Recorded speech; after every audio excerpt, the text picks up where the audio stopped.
جاتے، زنا کے عادی نہیں بخشے جاتے، والدین کے نافرمان، والدین کے گستاخ نہیں بخشے جاتے۔ میرے بھائیوں، آج ہی توبہ کر لو، آج ہی سچی توبہ کر لو اور اللہ کے حضور حاضر ہو جاؤ۔ آج توبہ کر لو گے، اللہ تمہیں معاف فرمانے والا ہے، معاف فرما دے گا اپنی رحیمی کریمی کے صدقے۔ آج کی یہ رات بڑی بابرکت ہے، شب برات۔ اس رات میں اللہ تعالیٰ بے حساب گناہگاروں کو بخشتا ہے۔ دنیا میں زیادہ دن ہمیں جینا نہیں ہے، زیادہ سے زیادہ 60 سال 100 سال جینا ہے، اس کے بعد اللہ کے حضور جانا ہی ہے، اس کے بعد قبر میں جانا ہے، اللہ کے سامنے پیش ہونا ہے، حساب و کتاب ہونا ہے، سب کچھ ہونا ہے۔ تو ابھی آ جائیں اللہ کی بارگاہ میں، یہ مبارک رات ہے، اس رات میں آپ توبہ کر لیں گے، اللہ آپ کو معاف فرمانے والا ہے، معاف فرما دے گا۔ اور شب برات میں کچھ عمل ہیں وہ کریں تو ان سے آپ کو بہت زیادہ ثواب حاصل ہوگا۔ مان لیجئے آج ابھی 14 شعبان ہے، اور جب شب آئے گی، یہ مغرب کے بعد یہ تاریخ تبدیل ہو جائے گی، 15 شعبان آ جائے گی، یعنی شب برات آ جائے گی۔ تو مغرب کے بعد سب سے پہلا جو آپ کو عمل کرنا ہے وہ یہ کرنا ہے کہ بیری کے 7 پتے لینا ہے، اور ان 7 پتوں کو پیسنا ہے سل وغیرہ پہ، یا کسی چیز سے مکسر سے پیسنا ہے، پیس کے اور اس کو کسی برتن میں آپ کو ڈال دینا ہے۔ برتن میں ڈالیں گے، کسی گلاس میں، جگ میں، کسی بھی برتن میں، اس میں تھوڑا پانی ڈالیں گے، 1 مرتبہ آیت الکرسی پڑھیں گے، دم کر دیں گے اور 3 گھونٹ پی لیں گے، اور جو باقی بچے گا اس کو کسی ٹب میں، کسی بالٹی میں ڈال دیں گے جس سے آپ غسل کرتے ہیں، اور اس میں ڈال کے پھر آپ نہا لیں گے۔ اس سے فائدہ کیا ہوگا؟ 1 سال تک انشاءاللہ جادو کا اثر نہیں ہوگا آپ پر۔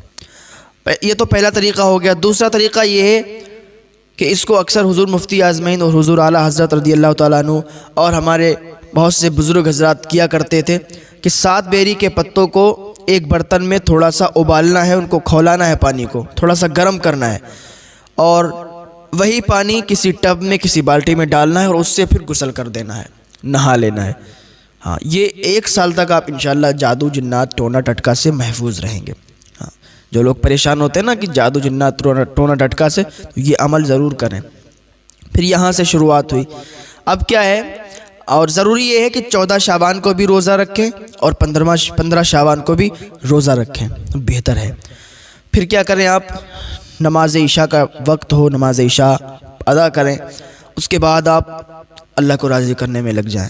ویسے تو پوری زندگی اللہ کو راضی کریں، پوری زندگی ہی عبادت کریں، نمازیں ادا کریں، لیکن کچھ بابرکت دن ہوا کرتے ہیں، بابرکت راتیں ہوا کرتے ہیں جن میں اللہ تعالیٰ بے حساب اللہ تعالیٰ کی رحیمی کریمی کے صدقے سے لوگ معاف کیے جاتے ہیں اور اللہ رب العزت کی عطائیں ہوتی ہیں۔ تو شب برات انہی راتوں میں سے ایک رات ہے جس میں بے حساب اللہ تعالیٰ اپنے بندوں کو معاف فرماتا ہے۔ آپ بھی توبہ کریں، اللہ کے حضور آئیں، اور کچھ عمل ہیں وہ عمل کریں۔ عمل کیا ہے؟ پوری رات میں جتنی آپ نفل ادا کر سکتے ہیں ادا کریں، رزق میں برکت کے لیے نفل ادا کریں۔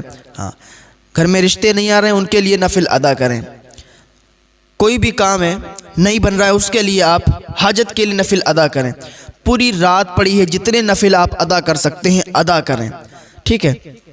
اس کے بعد آپ کو کیا کرنا ہے؟ کچھ نفل پڑھنے کے بعد پھر آپ کو یہ عمل کرنے ہیں، یہ وظیفے کرنے ہیں۔ کیا کرنے ہیں؟ 1000 مرتبہ دعائے استغفار پڑھنا ہے۔ استغفر اللہ تعالی ربی من کل ذنب و اتوب الیہ۔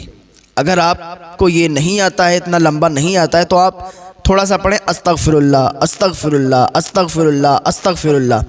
کتنی مرتبہ؟ 1000 مرتبہ۔ پھر 1000 مرتبہ کیا کریں؟ یہ تو اپنے گناہوں سے اپنے دل کو صاف کرنے کے لیے آپ نے 1000 مرتبہ پڑھا، اور زیادہ اگر آپ پڑھ سکتے ہیں تو زیادہ پڑھ لیں، آپ کا ہی فائدہ ہے۔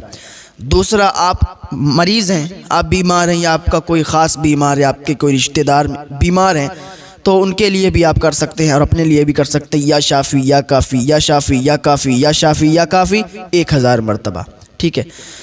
پھر اس کے بعد آپ یا حی یا قیوم 1000 مرتبہ پڑھیں۔ اس کے بعد ایک عمل کریں، افحسبتم انما خلقناکم عبثا، یہ آپ 1000 مرتبہ پڑھیں۔ اس کے بعد رزق میں خیر و برکت کے لیے، لوگ پریشان ہوتے ہیں نا کہ رزق میں برکت نہیں ہوتی ہے، گھر میں پیسہ آتا ہے رکتا نہیں ہے، تو اس کے لیے آپ 1000 مرتبہ یا غنی یا مغنی یا واسطو یا رزاق، یا غنی یا مغنی یا واسطو یا رزاق، یہ پڑھیں 1000 مرتبہ۔ یہ مختصر سے وظائف ہیں، عمل ہیں، ان کو آپ کریں، انشاءاللہ بہت زیادہ اس کا آپ کو فائدہ حاصل ہوگا۔ اور پھر اس کے بعد پھر نمازیں پڑھنا شروع کر دیں، نفل پڑھنا شروع کر دیں۔ پھر اگر آپ سونا چاہتے ہیں تو سوئیں تھوڑی دیر کے لیے، اور پھر اٹھیں، پھر تہجد ادا کریں، کیونکہ تہجد کے لیے ایک نیند سونا یہ ضروری ہے۔ تو سوئیں اور پھر اٹھ جائیں تہجد ادا کرنے کے لیے۔ پھر نماز فجر ادا کریں، نماز فجر کے بعد پھر یہ عمل کریں، یا غنی یا مغنی یا واسطو یا رزاق 1000